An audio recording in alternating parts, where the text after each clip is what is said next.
Hello and welcome to the shop. Today we're going to be making a shouldering tool called a monkey tool, and we're going to make two of them, one in the shop and one specifically in the forge. We'll start out by parting off the material. What I have here is an old industrial fan shaft, and like most axle material, it's a medium carbon steel, about 50 points of carbon, which is 0.5%. There's also a few percent of nickel and chromium, and very likely manganese and vanadium that give this particular steel a shallow air hardening property. It machines beautifully as it is here, but it becomes aggressively difficult to work with after it's been heated or work hardened. This should make a fine tool for the kind of work we're doing. We're cutting the work with a plain old chop saw. There's nothing glamorous about it. It's an inexpensive tool and it works fairly slow, but it cuts straight, the blade doesn't wander through the material, and it'll wear its way through anything if you give it long enough. I could have parted one of these off in the forge, but hot cut tools distort large pieces rather badly, and I want the two blanks to be as close to identical as practical. In the service of keeping our blanks as identical as possible, we're going to clean them up a little bit on the belt grinder. The surface from the chop saw isn't bad. It's nice and flat, but it does leave burrs, and the finish is unattractive. And what we're doing now will wind up giving us the finished surface of the tool that we're about to make. The tool that we make in the forge will wind up a little bit different.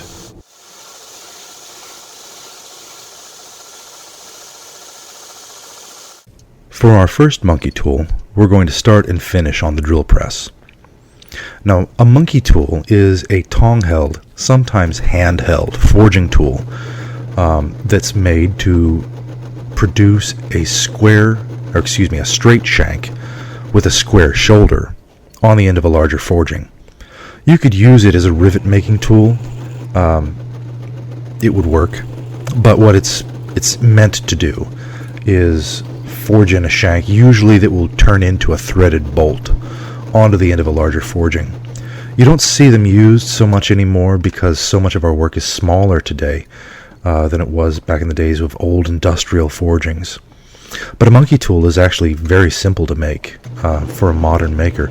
We just stick it in the drill press, step up our drill bits one size at a time so we're not overpowering our press, and then you're done. That's it. It's a very simple tool to make modernly. But when we step over to the forge, it will be a very different story. We're about to turn a little bit of modern wisdom on its head. There's a rule of thumb that 1 minute in the forge will save 3 minutes on the grinder, and that's often extrapolated to say that 1 minute of hot work will save 3 minutes of cold work, and that's often true, but not in this case. What we're going to start out with is finding center by just marking with a 45 tool. We'll punch in our center point where we'll begin forging in our hole with tools very much like these. We'll light up the forge and let it get up to temperature.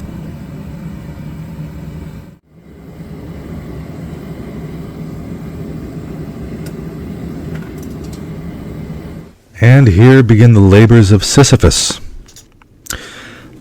This will be an extended forging process.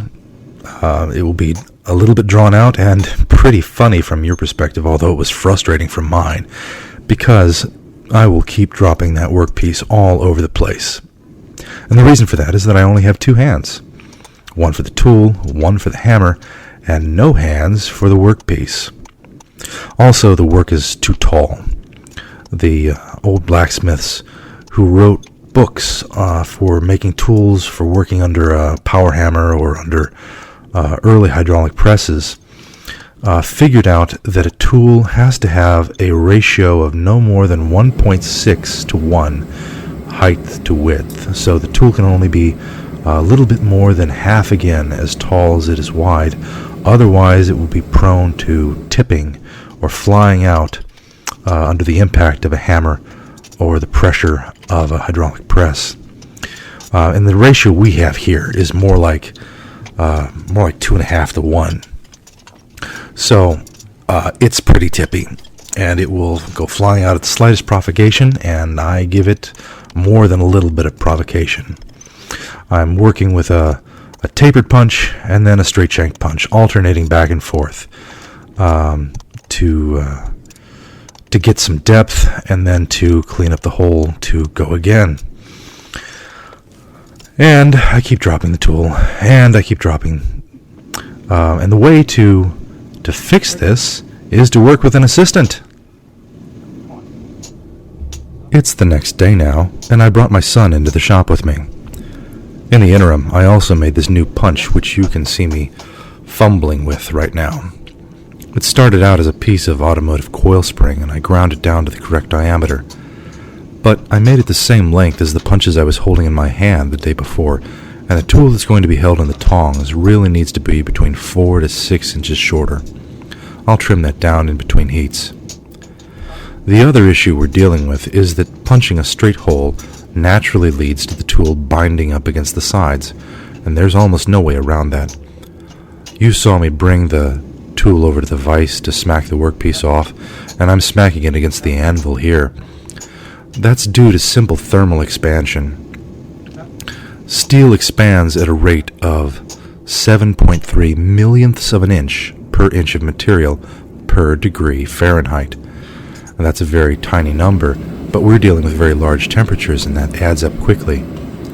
If you put a piece of steel 17 inches long in your forge and raise it up to 2,000 degrees, it will gain 1/4 of an inch in length.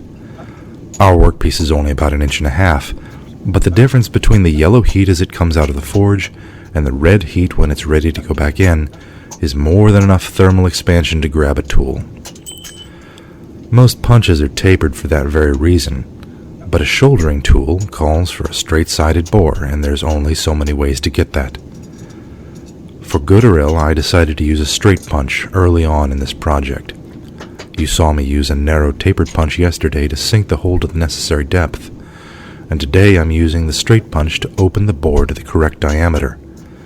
The other alternative would have been to use a broader tapered punch that would leave the end of the bore at the correct diameter and then forge the throat of the forging back down to the size we need. The modern standard twist drill was invented in 1861, right before the American Civil War, and prior to that, boring out a hole was an ordeal, which you're watching here. It was sometimes easier to punch a small hole clear through, broach it to the correct diameter with successive cutters, and plug up the end. But for us, we're just going to soldier on.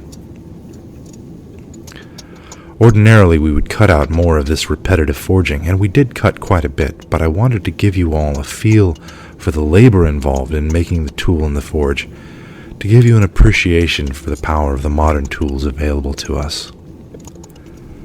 We're running at 8 times speed, so as repetitive as this is for you, imagine what it was for us. We're getting toward the end of the process, and I'm cleaning up the forging. Forging in a hole rather than removing material has flared out the sides, and beating the workpiece off the punch has left the face domed over. Neither one of those things are actually a problem for purpose, but they look unprofessional, so we'll clean it up. At this stage, I'm basically planishing the forging with lots of very light blows. We're massaging the steel into its final shape rather than really forging it. And then we go back to the punch to make sure we haven't collapsed the bore.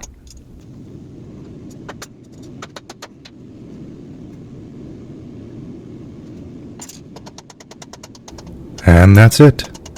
We have forged a completed monkey tool. It's a little silly as a practical matter. It easily took us 10 times as long as it did to drill out the first tool. Some operations are very straightforward in the forge, so we see them everywhere in historical ironwork. Others were tedious at best, so we see them only when they were necessary, or for demonstration, or just to show off a little. That's all for tonight, folks. Thanks for watching.